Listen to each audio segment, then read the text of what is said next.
Karan was a troubled young man. Nothing in this world seemed good to him. He felt as if everything was a lie. Friendships, relationships, even love. Life had been harsh on him. People he trusted had betrayed him, and those he loved had walked away without looking back. He had shouted, cried, and begged for someone to understand his pain. Yet the world remained indifferent. One day, someone told him about Gautambuddha, a wise sage who had answers to life's deepest questions. Desperate for peace, Karan decided to seek him out. When he reached Buddha, he could barely contain his frustration. This world is full of deceit. No one is truly kind. Every relationship is built on selfishness. I have suffered so much, yet no one cares. I have screamed my pain to the world, but it has given me nothing in return. Tell me, Master, why should I still believe in goodness? Buddha sat silently, his serene eyes gazing at Karan with deep understanding. He did not respond, nor did he show any reaction. Karan's anger fled. Why are you silent? Do you not have an answer for me?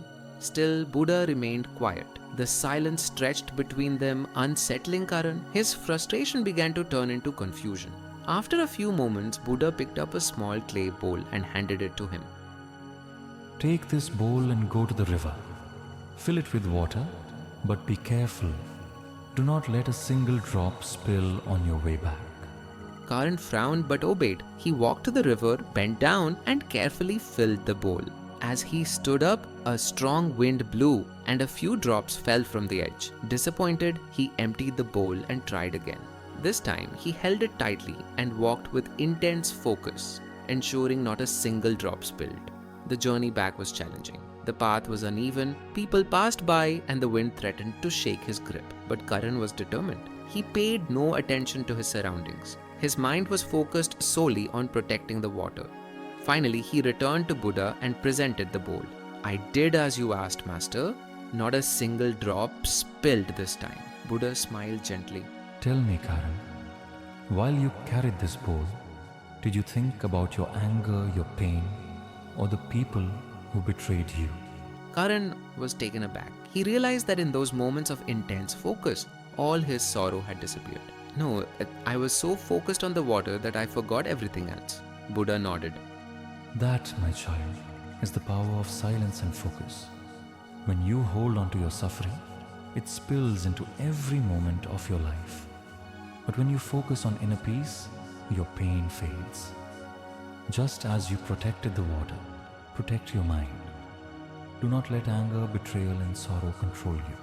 Instead, focus on what truly matters and you will find peace.